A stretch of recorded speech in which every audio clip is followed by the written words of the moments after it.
peuple de Dieu, bienvenue sur Exaucé Lungu TV, la chaîne 100% prophétique qui vous procure la vie en Jésus-Christ. Bonjour évêque. Bonjour Merveille. Comment allez-vous? Ouais, grâce et toi? Très bien, merci. Que Dieu te bénisse. Amen.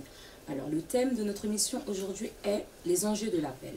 De nos jours, on entend souvent tu as l'appel, tu as l'appel. Mais évêque, j'aimerais savoir exactement qu'est-ce que c'est que l'appel. Très bien, c'est une belle question. Que Dieu soit béni.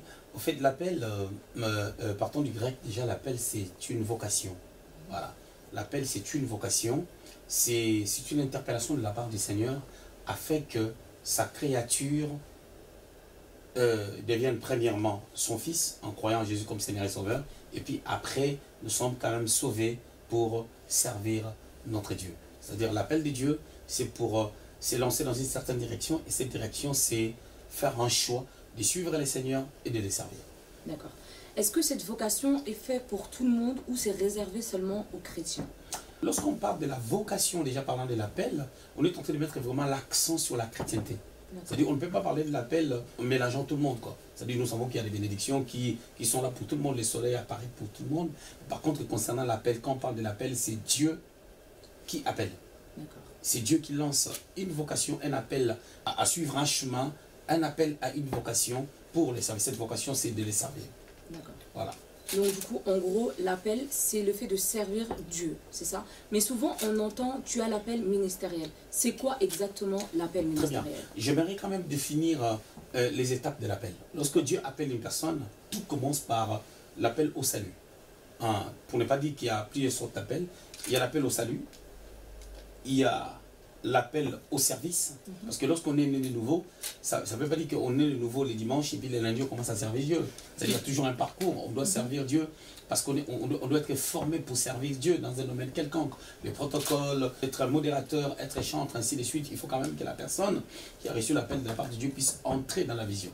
Donc deuxièmement, il y a l'appel au service. Donc il y a l'appel au salut, l'appel au service, et puis il y a l'appel, troisièmement, aux responsabilités.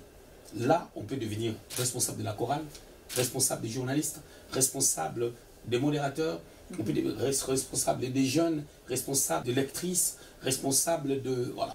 Dans cet appel à une responsabilité, il y a aussi une branche qui s'ouvre pour ceux-là qui ont spécialement un appel dans le ministère. Là, on peut parler maintenant de l'appel à la responsabilité ministérielle. Voilà. Est-ce que vous pouvez nous expliquer c'est quoi l'appel au salut? L'appel au salut, c'est une interpellation de la part de Dieu. Apocalypse chapitre 3, le verset 21, la Bible dit « Je me tiens devant ta porte, je frappe. Celui qui ouvrira, j'entrerai, je souperai avec lui. » En fait, c'est une pensée qui dit que lorsque Dieu vient vers nous, on est païen, on ne connaît pas les seigneurs touchent notre conscience. Parce que chaque personne, païen ou païenne ou chrétienne, a une conscience. Alors parce que le païen qui ne connaît pas les seigneurs n'a pas le Saint-Esprit, Dieu va toucher sa conscience. Il y a toujours un fait qui précède les saluts. C'est-à-dire, on écoute la parole de Dieu, on entend une prédication, on a entendu une pensée. Il y a des gens qui se sont convertis aussi au travers des chansons. Alors le cœur est frappé par la parole de Dieu. On s'est dit, je m'ai converti.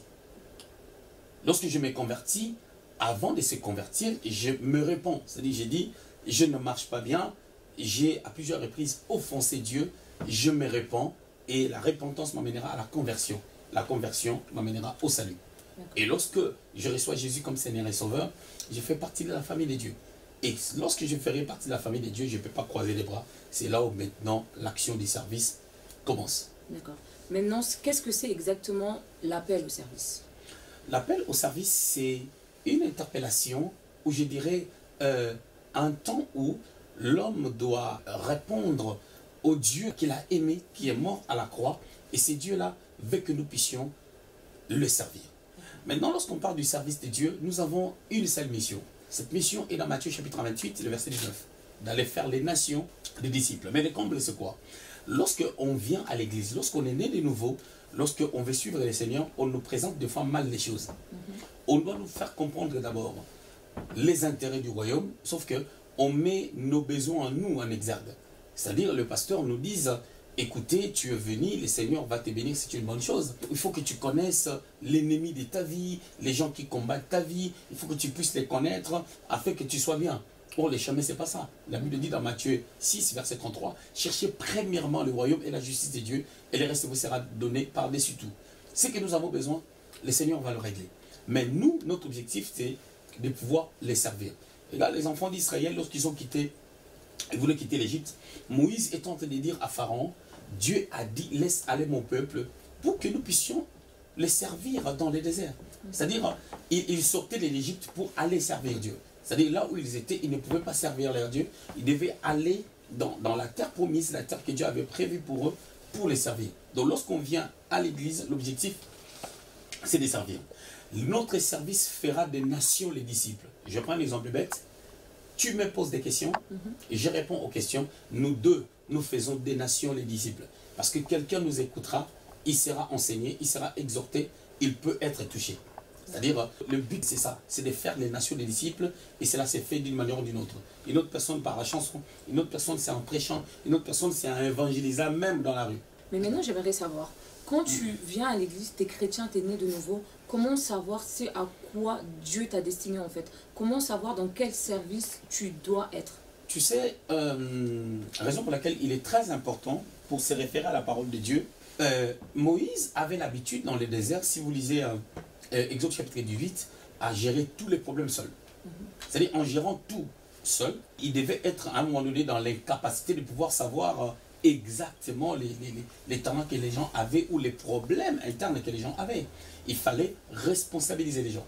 C'est-à-dire au sein de l'église, les responsabilités s'accroît au fur et à mesure. Quand les gens viennent, quelqu'un peut être responsable de la chorale. Il est plus facile pour cette personne-là, parce que c'est sa responsabilité, de découvrir d'autres personnes qui ont les talents, par exemple, dans les chants, pour voir s'ils peuvent intégrer la chorale ou pas. Donc, ainsi de suite. C'est-à-dire qu'il y a la découverte des talents. Il y a des talents qui se voient.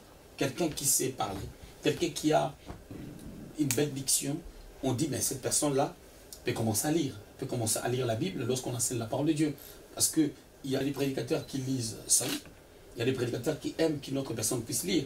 Donc, mais on peut entendre ça dans le ton de la voix de la personne lorsque la personne parle. On s'est dit non, mais elle fera une bonne lectrice, ainsi de suite. C'est-à-dire qu'on peut découvrir des talents. Ça, c'est la première des choses. En observant. La deuxième des choses, on peut être révélé par Dieu. Dieu peut nous révéler les talents que les gens ont.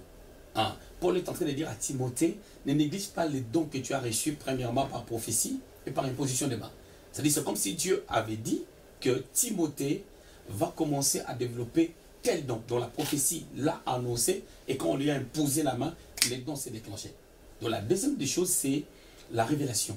La révélation nous oriente pour nous faire comprendre aussi les dons que nous avons. On peut le voir dans Actes, chapitre 13, 1 à 3, à l'église d'Antioche. Ils étaient en train de prier. L'Esprit a dit, mettez-moi Paul et Barnabas pour l'œuvre dans laquelle je les ai appelés. C'est-à-dire, la révélation les a donné une certaine orientation. En tout cas, ce sont les deux choses que j'aimerais quand même qu'on puisse mettre l'accent là-dessus. C'est-à-dire l'observation des talents, et puis la deuxième des choses, la révélation. La troisième des choses, je dirais, il arrive des fois, on a un talent, on l'a déjà exercé, peut-être dans le monde séculier, peut-être dans la famille, peut-être dans la vie de tous les jours, à l'école, je sais où, on vient voir l'homme de Dieu, on vient voir les responsables pour dire que non, j'aimerais servir Dieu. Il se peut qu'on te pose aussi la question, qu'est-ce que tu aimerais faire à l'église? Non, mais je sens que je serai à l'aise. J'aime bien faire les protocoles, j'aime bien lire, j'aime bien écrire, j'aime bien faire telle chose.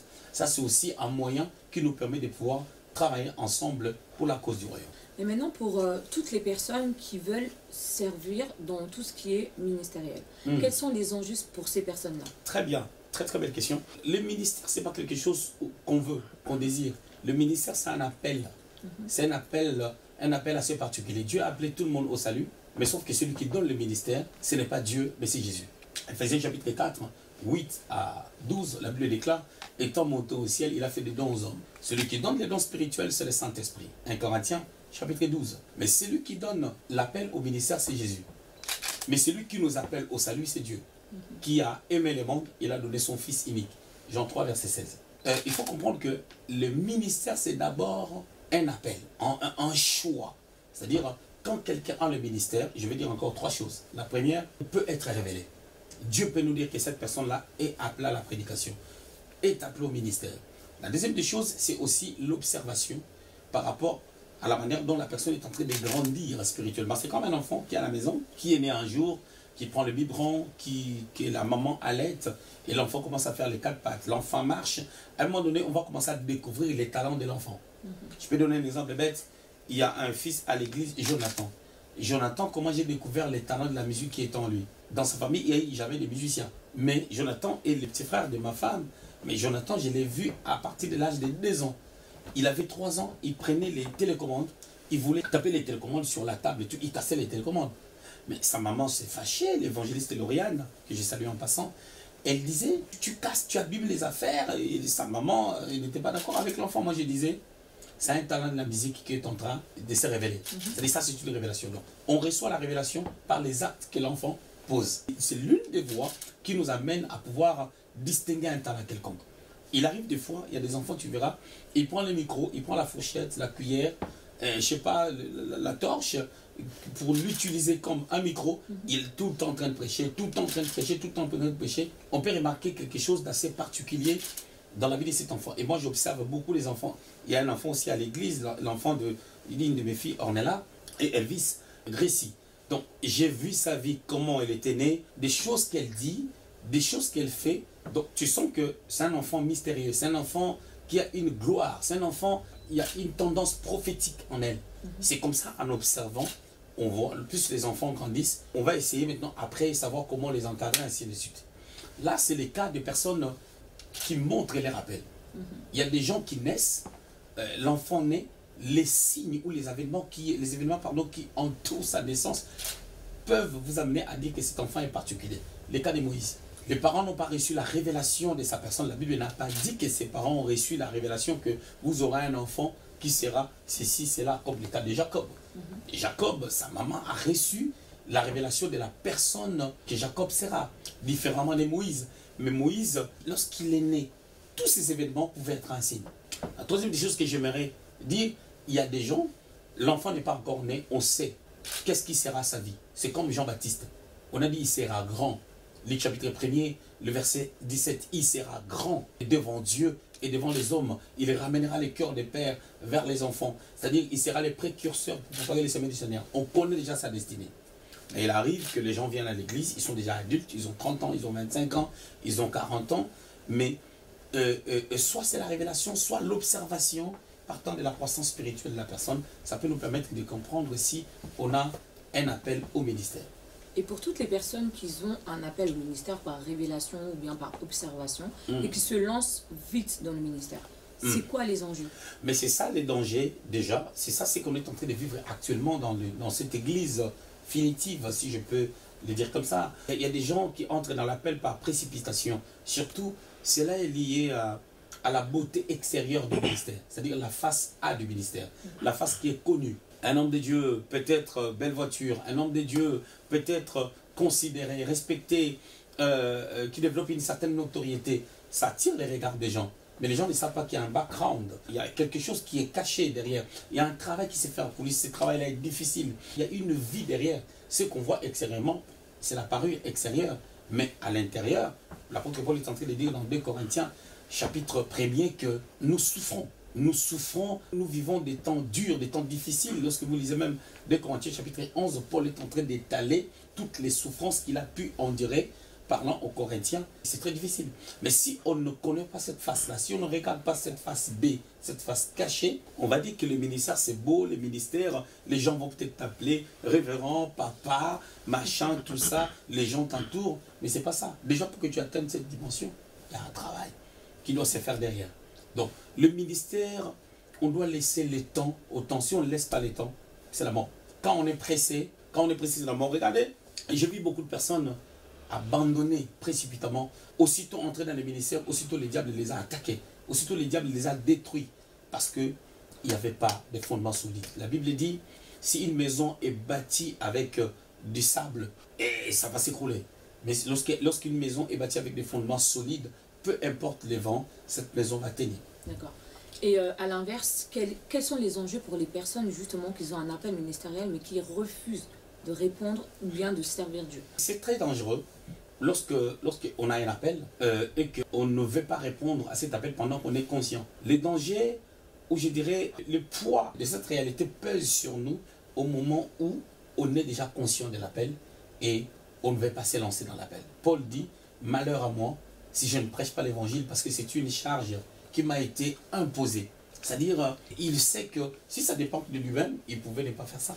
Mais c'est une charge qui lui a été imposée. C'est ce que j'ai l'habitude de faire. Malgré les multiples prophéties sur ma vie avant que je naisse, lorsque j'étais petit, parce que mon grand-père était prophète, était serviteur de Dieu, je dirais que j'en étais pas conscient parce que j'étais petit. À un moment donné, moi j'avais d'autres ambitions. Moi je voulais être politicien, je voulais faire la politique, je voulais étudier beaucoup, faire les droits, faire la science politique, machin, pour gagner ma vie, être politicien. Je me sentais bien dans la peau d'un politicien. Mais par contre, Dieu avait une autre destinée pour moi. Maintenant, c'est une charge qui m'était imposée. Et au moment où je me retrouve face à cette réalité, la non-acceptation de cet appel va me porter préjudice. Ça, c'est une réalité. C'est-à-dire que la grâce est là. Nous sommes sauvés par la grâce. Nous avons la grâce. Nous vivons sous la grâce. Mais la grâce ne nous permet pas de pouvoir refuser la direction que le Seigneur place au devant de toi. D'accord. Mais est-ce que c'est une obligation de forcément répondre à cette vocation? Je peux dire, j'ai cet appel-là au ministère, mais je préfère par exemple faire mes études, devenir avocat ou politicien ou peu importe. Ou on est obligé vraiment de servir Dieu. Déjà, le problème c'est là, l'appel de Dieu n'exclut pas les études. Ça ne veut pas dire que lorsque quelqu'un, tu es à l'université, tu as l'appel de Dieu, tu arrêtes d'aller à l'école. Il ne faut pas qu'on puisse mélanger les réalités. Moi, à l'église, j'ai beaucoup de gens qui sont universitaires, qui ont des diplômes, qui ont été au banc de l'école, qui ont étudié, ainsi de suite. Y compris moi-même, j'ai été à l'école, parce que sinon c'est chaud. Mais le problème, c'est quoi? Chaque personne, dans sa vocation, il y a ce que tu disais tout à l'heure, il y a les enjeux de la vocation. Lorsqu'on parle des enjeux de la vocation, on voulait vraiment mettre en exergue l'équilibre dans l'appel qui doit correspondre à la vie de chaque personne. C'est-à-dire les exigences, deux personnes qui ont l'appel, les exigences de Dieu ne seront pas pareilles. Parce que dans l'histoire de Dieu, nous avons des David, nous avons des Moïse, nous avons des Paul, nous avons des Pierre. David, qui ne donne pas l'image de quelqu'un qui a étudié, mais qui a été un merveilleux roi, qui a stabilisé même l'économie d'Israël. Joseph, qui n'a pas été à l'école, qui a stabilisé l'économie de l'Égypte. Et l'apôtre Paul, qui a beaucoup étudié et qui a aussi servi Dieu. Pierre, qui n'a pas étudié, qui a aussi servi Dieu avec beaucoup d'équilibre. Donc bref, chacun a son chemin. Répondre à l'appel de Dieu ne veut pas dire arrêter les études. Pas du tout. Mais il faut savoir déjà qu'est-ce que Dieu attend de toi. Qu'est-ce que Dieu veut pour toi. C'est là où nous devons comprendre que nous devons être un peuple prophétique. C'est-à-dire ayant la capacité de comprendre. Parce que souvent quand on parle de prophétique, les gens croient que le prophétique c'est le fait de commencer à prophétiser sur les gens et tout. Le prophétique c'est d'abord une vie que Dieu désire pour nous. Parce que le prophétique n'est que la capacité de comprendre, d'entendre la pensée du Seigneur. Lorsqu'on développe cette capacité, on aura la souplicité d'entrer dans son appel. Parce que si on ne répond pas à l'appel de Dieu, les choses ne nous seront pas roses. Ça c'est sûr. Ouais. Parce que Dieu attend aussi à sa part. Dieu nous a sauvés gratuitement. La réponse à l'appel de Dieu est une offrande que nous donnons au Seigneur. Et Dieu prend plaisir à la gloire qu'on lui donne. Et au retour, les portes nous s'ouvrent. C'est-à-dire Dieu nous ouvre les portes, Dieu nous fait du bien. C'est ce que Jésus est en train de dire dans Matthieu, chapitre 6, le verset 33, en disant que le reste vous sera donné par-dessus tout. Cherchez le royaume, c'est répondre aussi à l'appel. Mais ça reste à savoir quand même, est-ce qu'on a vraiment l'appel du ministère? Parce qu'il y a des gens qui suivent cette parure extérieure. Bénil, regarde tel serviteur de Dieu, regarde la beauté ministérielle et tout. Mais est-ce qu'on a vraiment... Comment savoir vraiment réellement si on a l'appel de... Enfin, si l'appel vraiment ministériel est en nous, comment le savoir sans que les gens puissent nous le dire, ce genre de choses? Je vais te dire un truc. Comment on arrive à savoir que si je mange tel repas, je ne les digère pas bien? C'est à force de ne pas bien digérer les repas, une fois, deux fois, trois fois, on s'est dit, bon, aujourd'hui je vais tester encore pour voir s'il y aura la même réaction. Tu essayes, tu vois que non, il y a la même réaction, tu comprends que non, cet aliment-là, je ne le digère pas bien. Donc, l'homme est créé avec une pensée d'éternité. Ecclésiaste chapitre 3, le verset 11. L'homme est créé à l'image de Dieu. L'homme, c'est une partie de Dieu. L'homme, c'est l'empreinte de Dieu. C'est le représentant de Dieu. En lui, il y a le divin. C'est-à-dire l'homme, au fur et à mesure qu'il progresse avec le Seigneur, il a la capacité de se découvrir. Comme un enfant qui naît bébé, qui se découvre, qui découvre qu'il est capable de marcher seul à un temps donné, capable de manger seul à un temps donné. C'est-à-dire l'histoire de la paix, il faut laisser vraiment le temps que la chose de Dieu se cultive en toi. Malheureusement, des fois, il y a des choses qui nous bloquent, qui nous empêchent d'entrer dans la paix. Ça peut être la peur, ça peut être un complexe, ça peut être la timidité. La timidité peut être une barrière pour la paix. C'est-à-dire qu'on n'arrive pas à parler devant les gens. Pour des raisons qu'on ignore des fois. Des fois pour des raisons X ou Y. Tu vas comprendre que toutes les personnes qui refusent l'appel, ils le refusent à cause de quelque chose. D'autres personnes disent même que non. Ah, mais moi j'ai été à côté des hommes de Dieu, ou d'un homme de Dieu, ou de mon père spirituel, j'ai vu des souffrances qu'il a pu endurer. J'ai peur de vivre la même chose parce que je ne saurais pas t'aider. Il y a aussi des gens qui ne veulent pas répondre à l'appel par souci du monde. Ils veulent tellement vivre leur vie et croient que l'appel a beaucoup d'exigences. Alors ils se disent, vaut mieux que je prenne d'abord mon temps en restant dans le monde. Or la Bible dit, n'aimez point le monde.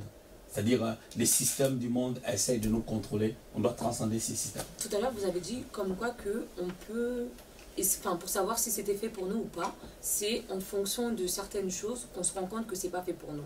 Mais il y a d'autres personnes qui peuvent prêcher, ils loupent, ils prêchent, ils loupent, ils prêchent, ils loupent, où ils ont énormément de combats, mais ils peuvent aussi se dire que c'est leur destinée en fait. C'est Dieu qui a permis en fait qu'ils puissent échouer pour pouvoir faire mieux, sans savoir réellement que c'est pas quelque chose qui est fait pour eux.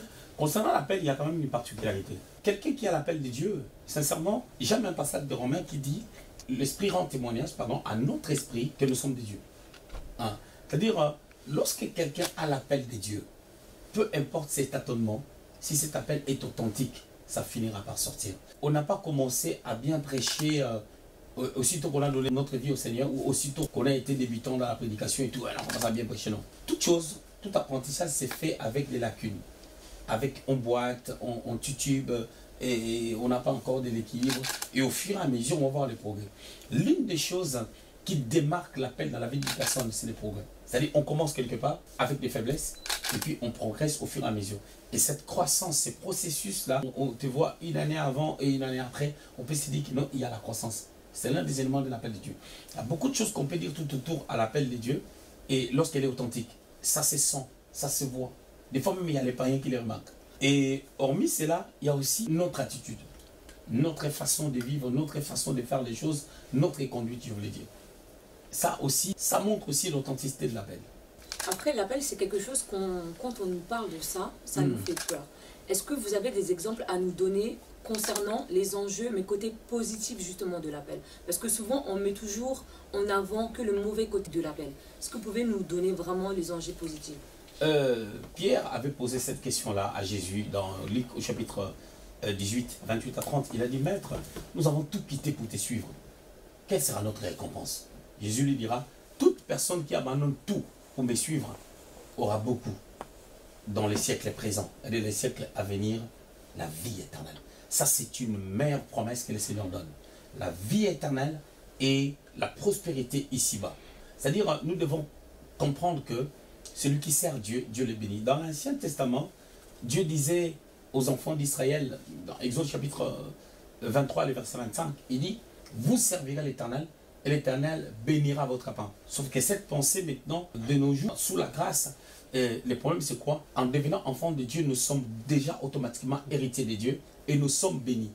Mais maintenant, lorsqu'on sert Dieu, on active cette bénédiction qui est spirituelle à devenir palpable. C'est-à-dire qu'il y a la matérialisation de la bénédiction parce que nous avons servi Dieu. Parce que Dieu bénit ceux-là qui les servent. Donc c'est à cette dimension que les choses se font dans la nouvelle alliance. C'est-à-dire, servir Dieu, c'est la meilleure des choses. Je disais tout à l'heure, au début, qu'il y a une face A et il y a une face B. La face B, c'est ce que les gens regardent de moins en moins. Soit la face B, ça leur fait peur, soit ils ne veulent même pas connaître la face B. Ils voient toujours les côtés positifs. Mais les côtés positifs dans le ministère, il y en a. Parce qu'en Dieu, il y a des belles choses. D'accord. Est-ce que vous pouvez nous expliquer un peu quels ont été les enjeux de votre appel à vous, personnellement? Moi, je n'ai pas eu de problème pour entrer dans mon appel. Je n'ai pas trop traîné. Mais ça ne veut pas dire que quand on m'a dit que tu es prédicateur, je n'ai pas eu peur, ou je n'ai pas hésité, ou je n'ai pas refusé, ou j'ai refusé. Parce que moi, j'ai chanté. J'ai donné ma vie au Seigneur, j'ai commencé tout à chanter. Ça a été rapide. Les pasteurs avaient vu que j'avais quelques talents dans la musique. Il a voulu que je chante. J'ai commencé à chanter. On a formé une équipe, une chorale. C'est moi qui étais le visionnaire qui avait donné l'idée. Mais lorsqu'on a commencé à me parler aussitôt de l'appel à la prédication, je ne voulais pas. Mais bizarrement, je me retrouvais toujours en train de prêcher. Je prêchais dans des deuils, je prêchais dans la rue, je prêchais, je réunissais les gens à la maison, je leur parlais de la parole de Dieu 2 fois par semaine, je réunissais les gens même de notre parcelle pour leur parler de la parole de Dieu et puis on priait ensemble. Je faisais des choses qui montrent que j'ai l'appel, mais quand on me disait que je dois devenir pasteur, je ne voulais pas. Mais pourquoi avoir refusé en fait de vouloir devenir pasteur? Pour moi, pour mon cas, ça a été plutôt... je me disais, mais attends, j'aime bien beaucoup étudier, faire la politique, machin, et puis je me plais bien de chanter et tout, mais pourquoi on me dit tout ça, c'est pas ma destinée, je dois être ministre de Dieu. En fait, j'avais ce problème-là au début, et Dieu m'a parlé avec de précision. C'est-à-dire, c'est comme si je rencontre quelqu'un, il me parle, je rencontre une personne, il me parle, et en fait, Dieu a créé vraiment des occasions que je puisse entendre de la voix de Dieu. Et moi, je n'avais pas traîné, j'ai lâché prise. Mais pour moi, la deuxième des choses, j'avais demandé quand même des signes à Dieu. Et je dis, Seigneur, si c'est vrai, parle-moi. Et Dieu a orchestré ça. Et j'avais reçu pas mal de messages prophétiques. Et la troisième des choses, une fois j'avais demandé un signe vraiment à Dieu. Seigneur, je te demande un signe. Je dis, j'ai accepté, maintenant je te demande un signe. Et je vis des miracles authentiques où tu vois des guérisons sans fournir d'efforts. Je suis qu'un simple frère sans fournir d'efforts. C'est-à-dire, je me suis retrouvé dans certaines conditions où quelqu'un pique une crise et tu entends la voix et dit, mais tu avais demandé un signe, prie. J'ai pris, la personne qui s'est réveillée, sans fournir d'effort. Ce sont des signes qui m'avaient montré que l'appel était là. Mais après, il faut être encadré, il faut être au pied de quelqu'un. Il faut se faire encadrer, il faut attendre les temps de Dieu. Et voilà. Du coup, comment vous avez réussi à combiner ça avec votre vie familiale? Bon, moi, ça n'a pas été compliqué parce que dans ma famille, surtout du côté de mon père, on a eu nos grands-parents qui étaient des serviteurs de Dieu. C'est-à-dire, on a eu des grands-parents qui étaient des serviteurs de Dieu, prophètes, pasteurs. Il n'y avait pas déjà ce problème-là parce que les parents avaient reçu des prophéties me concernant avant que je vienne au monde. Lorsque je suis né, ainsi de suite, ça avait continué. Ils avaient quand même en souvenir que j'avais un appel de la part de Dieu. Et lorsque ces choses ont commencé, ils se sont souvenus du message prophétique. Pour moi, au niveau de la famille, j'ai pas eu de combats. J'ai pas eu de problèmes. En tout cas, les choses sont parties tranquillement. Et comme j'avais aussi beaucoup d'amis, au niveau des amis, moi, j'ai pas eu aussi de problèmes parce que j'ai fait des choses sagement. Je suis jamais venu menacer les amis. Écoute, moi je suis devenu chrétien, vous êtes des païens, on va plus se côtoyer. Non, moi c'était pas ça. C'était vraiment, j'ai devenu enfant de Dieu. On commence à me voir de moins en moins. On me voit de moins en moins. Ah mais non, je pars à l'église. Ah mais attends, tu commences à prier Dieu. Tu sais, il faut prier et tout. Moi, j'avais demandé au Seigneur, dès le début, de me distinguer, de me démarquer pour la gloire de son Saint-Nom. Je voulais beaucoup évangéliser. Alors, pour évangéliser, je sais qu'il faut être équipé. Il faut être équipé. Alors, le Seigneur est en train de m'équiper aussitôt que j'avais donné ma vie au Seigneur. C'est-à-dire que tu as 3 mois, 6 mois dans la foi, il t'arrive, quand tu côtoies les amis, tu verras quelqu'un malade. Tu fais une petite prière, la personne est guérie. Et les gens commencent à m'appeler pasteur, pasteur. J'ai dit non, mais je ne suis pas pasteur. J'aime même pas être pasteur et tout. Moi, c'était parti plutôt comme ça. Donc, les combats vraiment pour répondre à l'appel, j'en ai pas eu. Les choses sont parties vite. C'est pour ça qu'en donnant ma vie au Seigneur, jusqu'à ce que je suis devenu pasteur, ça m'a pris que 3 années. Et je suis devenu pasteur. Donc, c'est pour ça qu'au jour d'aujourd'hui, je peux compter quand même quelques années dans le ministère. Des fois, je rigole même, j'ai plus de 20 ans dans le ministère. Il y a des gens qui disent, ah, mais écoutez, Exaucé là, je le connais. Quand moi, je me suis converti, lui n'était pas converti, il était dans le monde. Mais il arrive qu'on s'est converti, on a pris 10 ans pour devenir pasteur. Moi, j'ai pris 3 ans. C'est différent. C'est comme Pierre. Paul, il s'est converti aussitôt, il est rentré dans la chose. Pierre, il a fait 3 ans et demi avec le Seigneur, il est devenu apôtre. Mais il y a des gens qui sont chrétiens, c'est à la 20e année que la personne répond à l'appel. Et tout dépend aussi de l'appel que tout un chacun a. C'est vrai, on nous parle de l'appel au ministère, mais tout le monde n'a pas le même appel. J'ai mon fils berger Eric, il est mon fils, moi je suis son père, moi j'ai l'appel de bâtir, est-ce que lui il a l'appel de bâtir l'église? Point de compréhension, il y a tout ça. Donc tu peux remarquer qu'on n'a peut-être pas le même degré de l'appel. Il y a des gens qui sont là pour diriger, on leur confie des responsabilités, mais il y a des gens qui confient des responsabilités aux gens. Mais comment on détermine en fait cette distinction-là, de savoir si tu as un appel pour bâtir une église ou pas? tout dépend de la croissance. Tu sais, une entreprise qui commence par la fabrication des papiers hygiéniques, ne vous étonnez pas lorsqu'il commence à développer ces côtés-là. À un moment donné, il commence à faire des essuie-tout et tout. Donc c'est du papier. Et puis, mais si juste ça évolue. À un moment donné, il peut se retrouver avec des papiers toilettes humides. Ça évolue, tu vois. Des fois, on se découvre au fur et à mesure qu'on est en train de progresser avec les Seigneurs. Je peux bien l'expliquer dans la Bible, dans Actes chapitre 13, 1 à 3, avec Paul. Paul servait déjà les Seigneurs. Il était à l'église d'Antioche, considéré comme ministre de Dieu, mais pas comme apôtre. Et lorsque Paul, la prophétie a dit, mettez-moi Paul et Barnabas à part, on a reconnu leur apostolat. Donc il y a des choses qui ne se règlent que parce qu'on a laissé le temps. Des fois, les gens sont trop pressés et ils se comptent devant. C'est-à-dire le temps règle beaucoup de problèmes. Notre mission touche à sa fin. Déjà? Est-ce que, oui déjà, est-ce que vous pouvez nous faire une conclusion en fait concernant ce thème-là?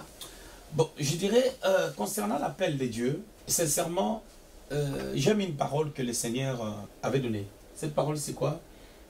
Il dit, la moisson est grande, mais il y a peu d'ouvriers. Aujourd'hui, on croit comme s'il y a beaucoup de pasteurs.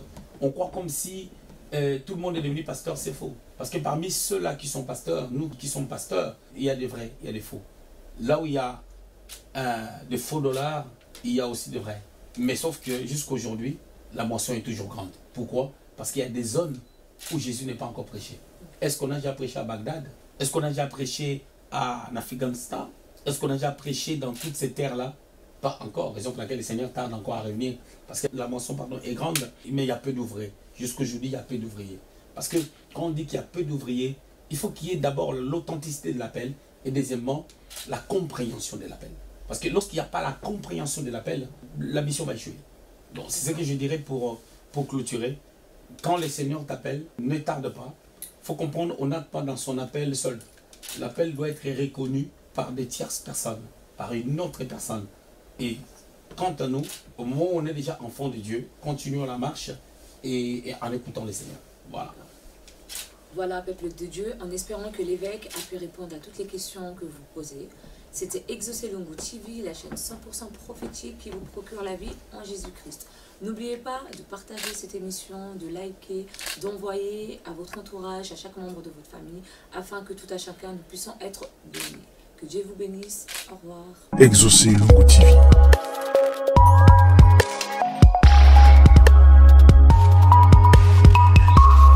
Exaucé Lungu TV.